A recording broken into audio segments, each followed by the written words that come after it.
Many revere him as a living saint, but others would have him burned as a heretic. William, who rode with Revere. On that day, Wuqing promised to revere my mother as if she had been first wife, his only wife. In his most private moments, he spoke of his fear of death, which he elevated to tragic heights when in fact it was mere narcissism. No, this is unauthorized. That a woman of your age should have leapt past the realm of such acute narcissism. I said that our predilection for it... Predilection? You know what that means? What's your predilection, mister? Yeah. Thought he got over his predilection for torture.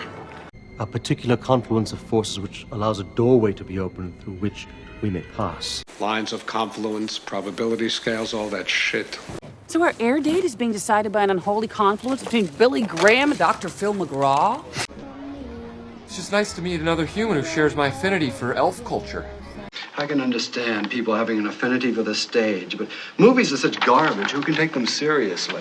I felt an odd affinity with the hobos who gathered at the bridge.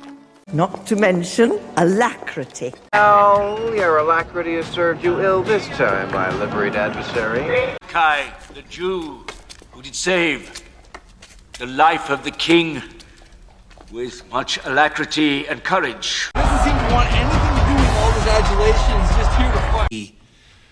Of the psychopathic personality with power and adulation. You're sitting back enjoying the adulation of all these kids. Oh, God. No. Did you ever find it prudent to worship yourself rather than be thought a heretic?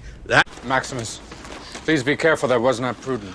He's a prudent man, and he's going to have a great future. In California's gubernatorial race, Richard Nixon has returned to the political arena in what is shaping up to be a long and acrimonious bid against popular incumbent Edmund G. Brown. Or else later on there roused the fiercest criticism. But so it ended up being very difficult and acrimonious, and actually in the end it worked out in his favour. That smell, that awful acrid odour. Any harsh, acrid, or just disgusting odor sends Rose into nasal shock. Acrid, yellowish smoke billowed yesterday around the Hindenburg Palace. I'm beginning to sense a whole wave of antipathy. A big wave of antipathy. All these predicted your antipathy. For a lot of young people in Stockton, it's just a prevailing sense of nihilism. It's enough already with LA. It's like a mix of moral nihilism and Disneyland. But that's how nihilism manifests itself.